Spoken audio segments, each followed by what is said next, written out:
পর্যালোচকে আপনাদেরকে স্বাগতম। এই পর্বের বইয়ের শিরোনাম রক্তে ভেজা ৭১। লেখক মেজর হাফিজউদ্দিন আহমদ, বীর বিক্রম। প্রকাশক সাহিত্য প্রকাশ। প্রথম প্রকাশ ১৯৯৭।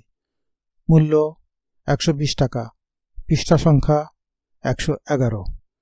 হাফিজউদ্দিন আহমদ মেজর হাফিজ নামেই যিনি সমধিক পরিচিত, ছিলেন ক্রীড়া জগতের মানুষ। বিশ্ববিদ্যালয়ের পাঠ সমাপন্তে অনেকটা যেন খেলার ছলেই যোগ দিয়েছিলেন সেনাবাহিনীতে। জাতীয় ফুটবল দলের সদস্যভুক্ত হয়ে ঘুরে বেড়াচ্ছিলেন দেশ বিদেশ, আর নিমগ্ন ছিলেন সেনাদলের নিয়মনিষ্ঠ জনবিচ্ছিন্ন জীবনে। রাজনীতির অভিঘাত থেকে অনেক দূরের এই যুবক অকস্মাৎ কিভাবে বিদ্রোহী হয়ে উঠলেন মুক্তিযুদ্ধের একেবারে সূচনা লগ্নে। পাকিস্তানি পক্ষ ত্যাগ করে যোগ দিলেন জনতার কাতারে।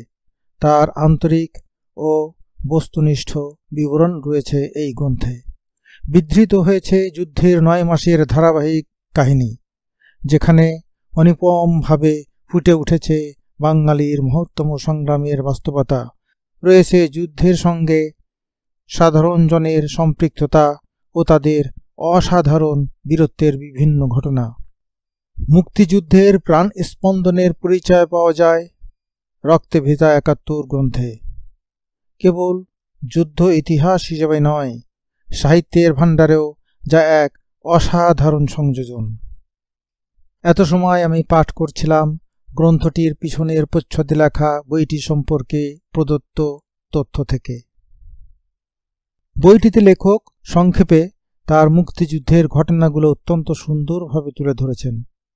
তার লেখা এই রক্তে ভেজা ৭১ গ্রন্থটিতে বেশ কয়েকজন শহীদ মুক্তিযোদ্ধার কথা অত্যন্ত আবেগের সাথে লিপিবদ্ধ করেছেন। বইটিতে বর্ণনা করেছেন ১২ বছরের এক কিশোর তোতার কথা। চোখের সামনে যে তার মা বাবাকে পাক বাহিনী দ্বারা নৃশংসভাবে নিহত হতে দেখেছে। পরবর্তীতে সে মুক্তিযোদ্ধাদের সাথে যুক্ত হয়েছে এবং মুক্তিযোদ্ধাদের সাহায্য সহযোগিতা করেছে বিভিন্নভাবে, যা বর্ণনা করা হয়েছে বইটির ৪৪ এবং ৫০ পৃষ্ঠায়। বইটি থেকে জানা যায় যে ভারতীয়রা বাংলাদেশের মুক্তি সংগ্রামে সক্রিয়ভাবে সাহায্য সহযোগিতা করেছে মুক্তিযুদ্ধের একেবারে প্রথম থেকে, অর্থাৎ মার্চ মাস থেকেই। তখনই তাদের বেশ কয়েকজন সেনা সদস্য হতাহত হয়েছিল এবং কয়েকজন পাক বাহিনীর হাতে ধরাও পড়েছিল, যার বর্ণনা আছে বইটির ২৮ এবং ৩৬ নম্বর পৃষ্ঠায়। বিখ্যাত কামালপুরের ভয়াবহ যুদ্ধের বর্ণনা আছে বইটিতে, যেটিতে লেখক মেজর হাফিজ গোলার আঘাতে আহত হয়ে হাসপাতালে নিত হয়েছিলেন। সেখানে বেশ কিছুদিন চিকিৎসার পর সুস্থ হয়ে পুনরায় মুক্তিযুদ্ধে যোগদান করেন। বইটির ৯ম অধ্যায়ে মন ভালো হয়ে যাওয়া এবং উদ্দীপক কিছু বর্ণনাও আছে। সেখান থেকে আমি আপনাদের কিছু অংশ পাঠ করে এই বইয়ের পরিচিতিমূলক পর্যালোচনা শেষ করব। মুক্তিযুদ্ধের প্রথম দিকের বিক্ষিপ্ত তৎপরতা ক্রমেই সংগঠিত হয়ে সারা দেশে ছড়িয়ে পড়ছে। বিদেশেও বাঙালিরা সংগঠিত হয়ে স্বাধীনতা সংগ্রামে অংশগ্রহণ করছে। কলকাতা আমার অবস্থান থেকে বেশি দূরে নয়। পশ্চিমবঙ্গের বাঙালিরা আমার সঙ্গে দেখা করে মুক্তিযুদ্ধের খবরাখবর নেওয়ার জন্য ছুটে আসতেন বেনাপোলে। সাংবাদিকেরা নিতে চাইতেন ইন্টারভিউ। দেখা হলে এবং ২-১টি কথা বলতে পারলেই এরা এত খুশি হতো যা বলে বোঝানো যাবে না।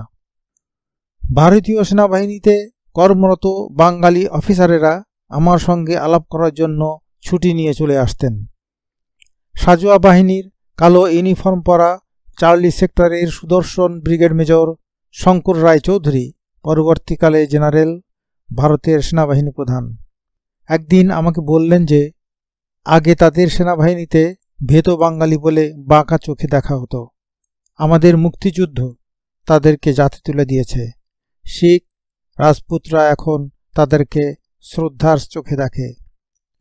সিগন্যাল কোরের লেফটেন্যান্ট কর্নেল রায় গভীর রাতে দেখা করতে এলেন। আবেগ ভরে জানালেন, ক্যাপ্টেন, আমি তোমাকে স্যালুট করতে এসেছি। সঙ্গে নিয়ে আসা বাংলাদেশের হলুদ ম্যাপ খচিত পতাকাটি মেলে ধরে আমার অটোগ্রাফ চাইলেন। আমি বিব্রত হলেও তার আগ্রহ দেখে স্বাক্ষর করলাম। পরম যত্ন করে পতাকাটি ভাঁজ করলেন। এটি তার কাছে জীবনের সবচেয়ে মূল্যবান সম্পদ হয়ে থাকবে। একদিন লন্ডন থেকে এলেন বাঙালি ডাক্তার জাফরুল্লাহ চৌধুরী ও ডাক্তার মবিন। বিবিসির প্যানোরামা অনুষ্ঠানে আমার ও মেজর ওসমানের সাক্ষাৎকার দেখেছেন, তাই কলকাতায় নেমেই আমার সঙ্গে দেখা করতে ছুটে এসেছেন তারা। অনতিবিলম্বে মুক্তিযোদ্ধাদের জন্য হাসপাতাল গড়ে তুলতে চান। পশ্চিমবঙ্গের বাঙালিদের মাঝে আমাদের মুক্তি সংগ্রাম ব্যাপক আলোড়ন সৃষ্টি করে।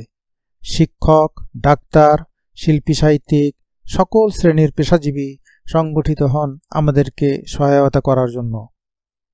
পশ্চিমবঙ্গ ও ত্রিপুরায় পূর্ববঙ্গের শরণার্থী সংখ্যা প্রায় 70 লাখে দাঁড়িয়েছে এতদিনে।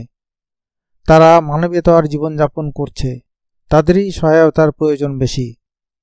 কলকাতা শহর ও উপকণ্ঠে প্রতিদিনই সভা সমিতি ও সাংস্কৃতিক অনুষ্ঠানের আয়োজন করা হচ্ছে মুক্তি সংগ্রামকে এগিয়ে নেওয়ার জন্য।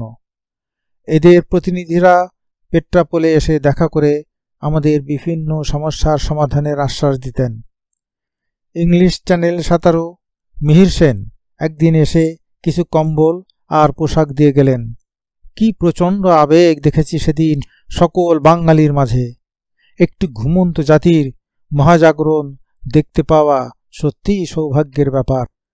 এই পর্বের এখানেই সমাপ্তি। আশা করছি পরের পর্বেও আপনাদের সঙ্গ পাব। সেই পর্যন্ত সকলকে ধন্যবাদ।